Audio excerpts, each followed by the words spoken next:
بسم اللہ الرحمن الرحیم۔ ہم مسند احمد کی ایک طویل روایت کا 2-3 نشستوں سے مطالعہ کر رہے ہیں۔ اس کا رقم ہے 17,144۔ اس میں بہت سے حقائق رسالت مآب صلی اللہ علیہ وسلم نے بیان فرمائے، ان میں سے ایک ایک چیز کی وضاحت ہو چکی ہے۔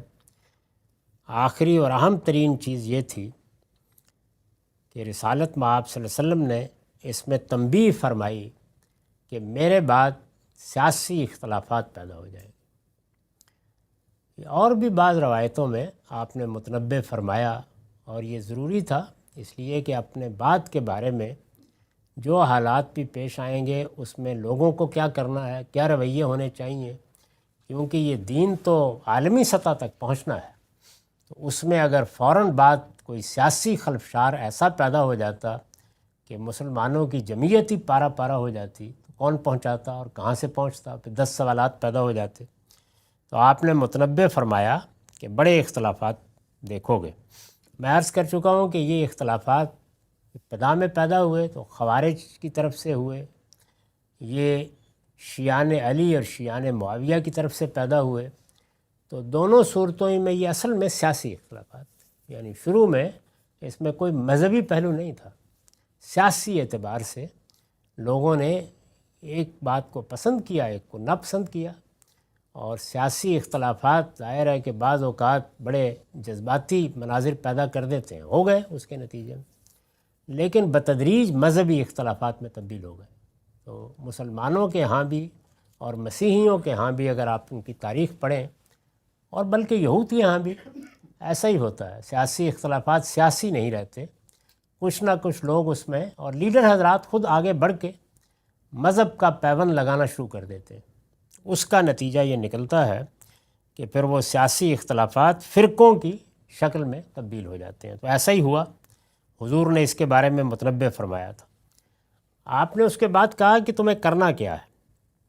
آپ نے فرمایا کہ اس وقت تم میں سے ہر شخص پر لازم ہے کہ وہی طریقہ اختیار کرو جو دین و شریعت پر عمل کے لیے میں نے اختیار کیا ہے، اور جو میرے بعد میرے ہدایت یافتہ خلفائے راشدین اختیار کریں گے۔ اس میں جو الفاظ تھے آپ کے وہ یہ تھے کہ فَعَلَيْكُمْ بِسُنَّتِي وَسُنَّتِ الْخُلَفَاءِ الرَّاشِدِينَ الْمَهْدِيِّينَ تَمَسَّكُوا بِهَا وَعَضُّوا عَلَيْهَا بِالنَّوَاجِذ، یعنی اس وقت تم میرے طریقے کو اور میرے خلفائے راشدین کے طریقے کو مضبوطی سے پکڑنا۔ تو میں نے یہ بتایا تھا کہ یہاں لفظ اگرچہ سنت کا استعمال ہوا ہے، لیکن یہ لفظ یہاں اس اصطلاحی سنت کے معنی میں استعمال نہیں ہوا۔ عربی زبان کے جو الفاظ ہیں ان کا اصطلاحی مفہوم بہت بعد میں اس طرح متعین ہوا ہے۔ قرآن مجید کے زمانے میں یہ لفظ اس اصطلاحی مفہوم میں بھی استعمال ہوا، لیکن اس کے ساتھ جیسے ہم بولتے ہیں میرا طریقہ یہ ہے، میرا طرز عمل یہ ہے، میری روش یہ ہے، تو اس معنی میں بھی، یہاں تک کہ قرآن مجید میں یہ لفظ سنت اللہ استعمال ہوا ہے، یعنی اللہ کا طریقہ، اللہ کا طرز عمل، اللہ بندوں کے ساتھ کیا معاملہ کرتا ہے۔ تو یہاں پر بھی یہ استعمال ہوا ہے کہ میں نے، یعنی رسول اللہ صلی اللہ علیہ وسلم نے اپنے حین حیات مسلمانوں کے، یعنی صرف پیغمبری تو نہیں کی نا، اس کے ساتھ حکمران کی حیثیت سے، مسلمانوں کے رہنما کی حیثیت سے ان کی قیادت بھی کی ہے۔ تو اس میں کیا طریقہ اختیار کیا؟ فتنے پیدا ہوئے، منافقین کا فتنہ بڑا غیر معمولی تھا۔ عبداللہ بن ابی نے مختلف موقعوں پر بڑی نازک صورتحال پیدا کر دی۔ غزوہ بنی مصطلق میں تو جو کچھ ہوا اس میں اندیشہ تھا کہ انصار اور مہاجرین میں تلواریں نکل آتی۔ تو اس طرح کی صورتحال وقتاً فوقتاً پیدا ہوتی رہی۔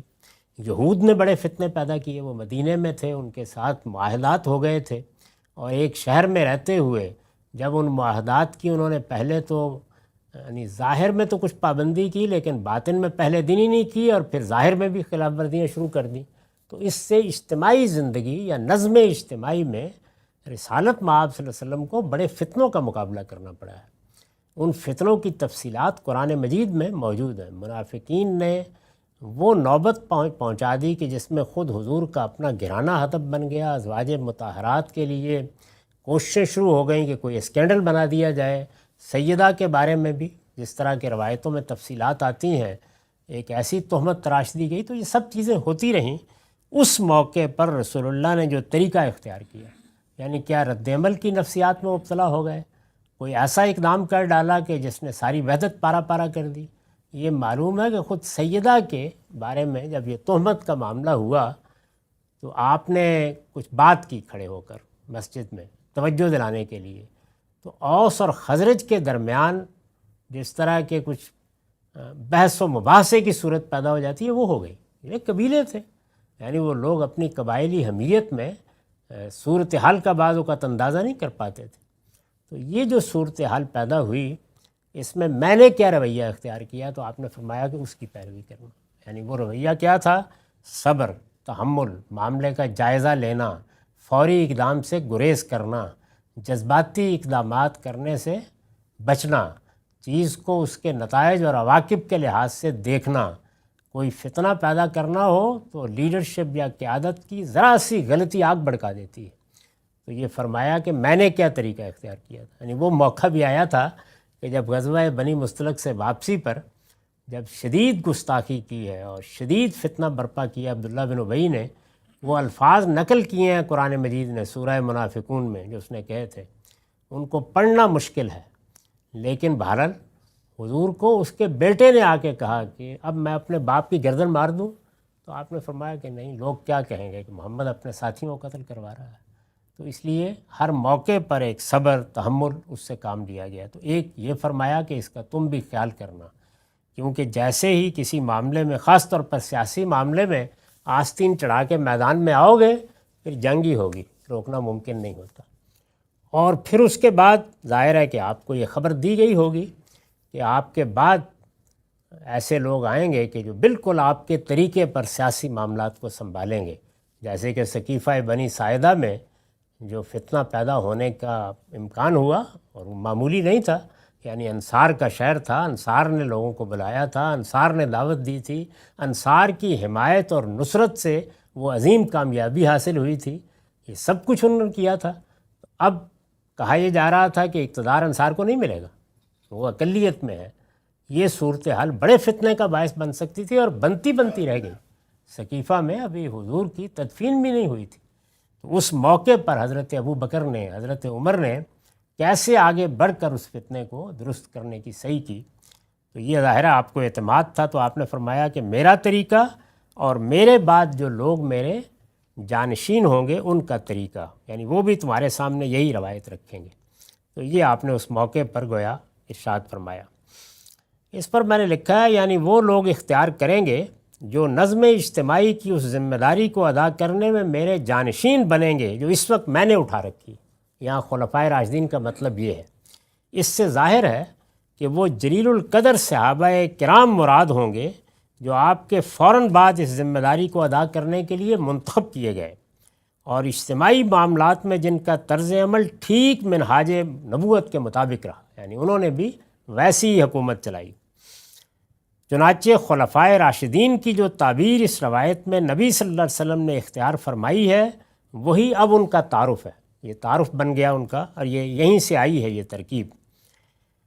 اور ہر شخص جانتا ہے کہ مسلمانوں کی سیاسی تاریخ میں اس سے کون لوگ مراد لیے جاتے ہیں۔ ان کا طرز عمل یہ تھا کہ ان میں سے ہر ایک نے اپنے پیش رو کے ساتھ سم و طاعت کا رویہ اختیار کیا۔